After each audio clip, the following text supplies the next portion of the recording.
It wouldn't be right on this channel if we didn't cover the biggest leak for Call of Duty that has happened this year so far. But this one is very odd because it's almost like Call of Duty is the ones kind of making this happen. Like, they don't want to officially announce it. They just kind of want to leak it and tease it and let it kind of do its own thing, which is kind of crazy. But we're going to go over everything.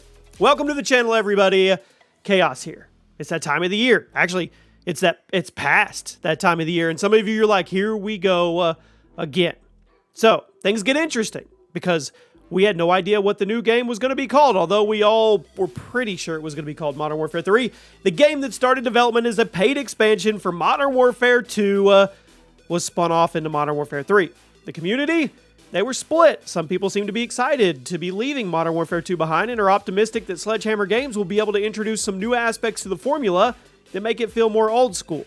But on the other hand, there's a lot of players who kind of feel ripped off. The game they thought they were going to get, that was going to last for 2 years, Modern Warfare 2, is being abandoned halfway through the cycle. And it's doing that so we can pay full price for what seems to be a simple expansion. Now, the conversation around this game has been interesting to follow because I don't think I've ever seen so many conflicting opinions on a Call of Duty game before it was ever announced.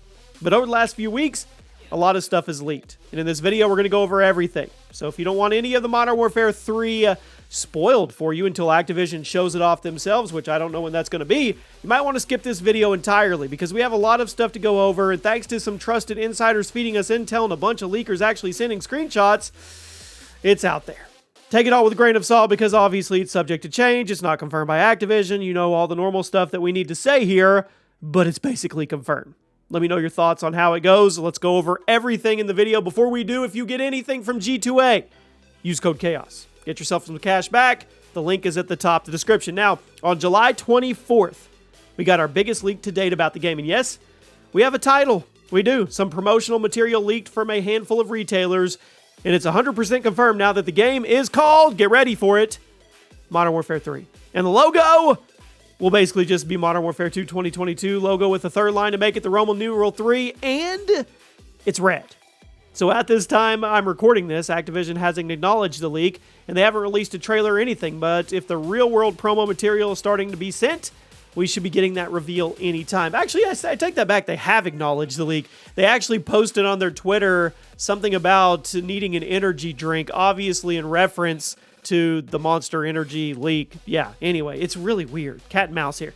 Now, everything we know about the game itself likely came from a recent closed alpha test of the game that is still under DMCA. Big games like this will have plenty of secret alpha tests like this, but it seems somebody started spilling the beans and a lot came out. Again, none of this is totally confirmed, but the amount of screenshots attached to the leaks, I'm pretty positive they're legit. You're talking about, you're talking about a guy that's been to plenty of alphas, plenty of betas, plenty of NDA stuff. So I think I've got a decent head on my shoulders when it comes to what's real and what's not, but maybe not. On July 17th, the official Call of Duty Twitter finally acknowledged the 2023 Call of Duty game, but they did it in an interesting way. Instead of telling us the name of the game, they just said, should Modern Warfare 2 operators, weapons, and bundles carry into Call of Duty 2023? Then the next day, they followed it up with a look for the first details about the redacted reveal event and Season 5 announcement and additional Modern Warfare 2 carry forward details. Stay frosty.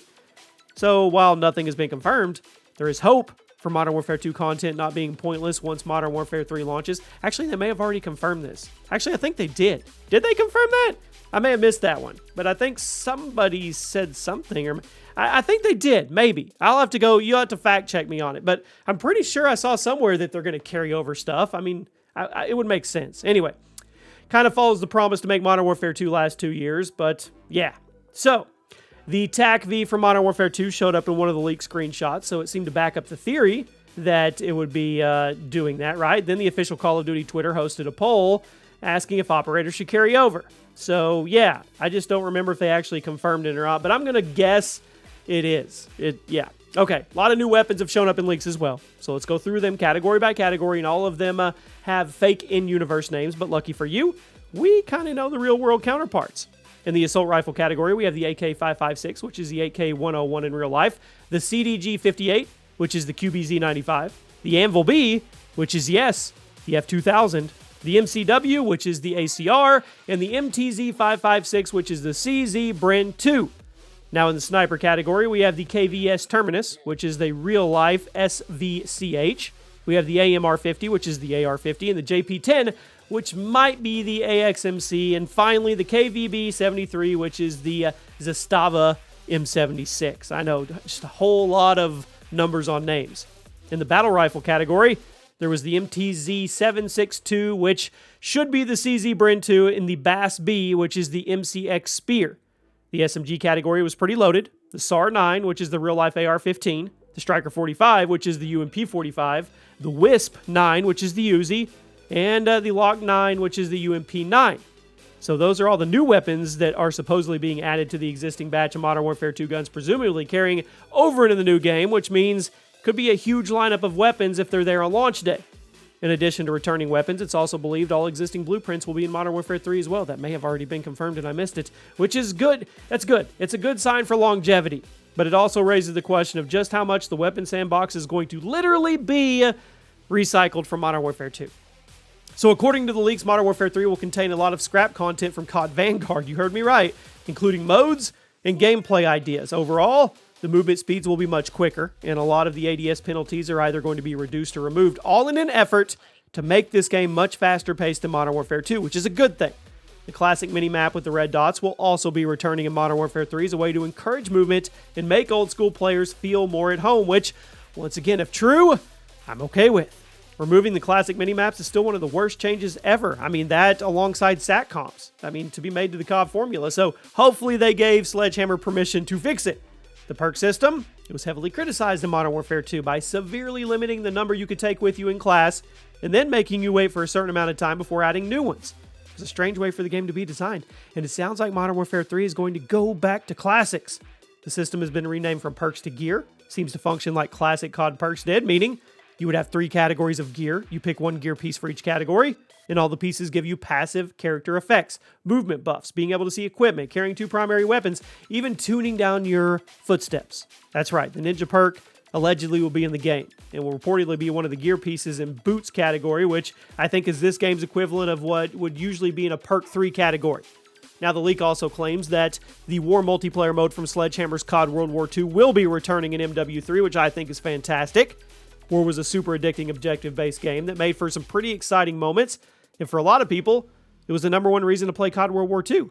Now, it's unclear how many War maps would be available at launch day, but if it's as good as it was in COD World War II, I think it's going to be a good experience. Definitely a selling point for the multiplayer. COD multiplayer needs a revival, and bringing back this mode could give it a shot in the arm. Now, overall, the multiplayer leaks make the game sound like Modern Warfare 2.5 for the most part, but the changes being made sound like they could be fixing some of the core issues people have had with that game. Now, I'm not trying to be overly optimistic. I've run that road before. I'm not on it anymore like that. I think we all know this game has a lot to prove. But from the simple sound of the gameplay changes, I'm intrigued. Eyebrows raised. The original Modern Warfare 3 from 2011 was also called Modern Warfare 2.5 by the COD community when it first came out. Today, it's widely remembered as one of the best games in the series because of all those little gameplay changes it made. So yes, Sledgehammer has their work cut out for them, but it's not impossible for them to turn this ship around. Now, a few maps from Modern Warfare 3 have been leaked as well. Since this game was initially starting development as an expansion, there's plenty of original maps sitting around in Sledgehammer's offices ready to go, and those are probably what's going to make up the majority of this game's map selection rotation on launch day. For the last year or so, we've been hearing a lot about the original paid expansion, and it was going to have a lot of classic COD maps remade. So I'm expecting there to be many throwback maps that are going to come. So far, Scrapyard and Terminal are the only 2 that have been confirmed coming back in the next game, and given how beloved those 2 maps are, Sledgehammer's at least off to a good start with that map selection. Now, when compared to Infinity Ward, Sledge tends to be much more straightforward with their map design. That should actually pair well with the faster movement and classic design if those end up being true. Now, in addition to multiplayer leaks, it was also seemingly confirmed that Zombies mode will be returning, making it the first Modern Warfare game to have a Zombies mode. The game is seemingly going to have a mode called Outbreak 2.0, which is a direct follow-up to the Cold War Zombies mode, which is interesting, and I'm sure things are going to get pretty insane with the simple introductions of zombies into the Modern Warfare timeline, to be honest with you. Now, when it comes to Warzone and Modern Warfare 3, it's believed there's going to be a teaser for the new game hosted within Warzone during Season 5. Previous COD games have been revealed in Warzone in the past. Makes total sense for Activision to want to reveal the new game this way, especially since Warzone is themed to the Modern Warfare universe. People still playing Warzone would be interested to see the follow-up game, I think. According to the leaks in the insider reports, there will be an in-game event in Warzone that reveals Modern Warfare 3 during the 5th season, which is supposedly starting early August. So we're probably still waiting for a week or two at least before we actually get this reveal. So, if it is coming in Season 5 of Warzone, when can we play it? When's the beta? Well, if the initial leaks are to be believed, which I think they are since these new leaks basically verified them, that means the first beta should be in a week of October and will be a PlayStation exclusive event. Then the following week, the open crossplay beta would go live for the weekend. Then the game would launch in early November. Now, assuming the reveal event happens in Season 5, we should have a trailer next month, or maybe early September at the latest, although Activision probably wants to avoid early September as much as possible due to Starfield eating up all that competition.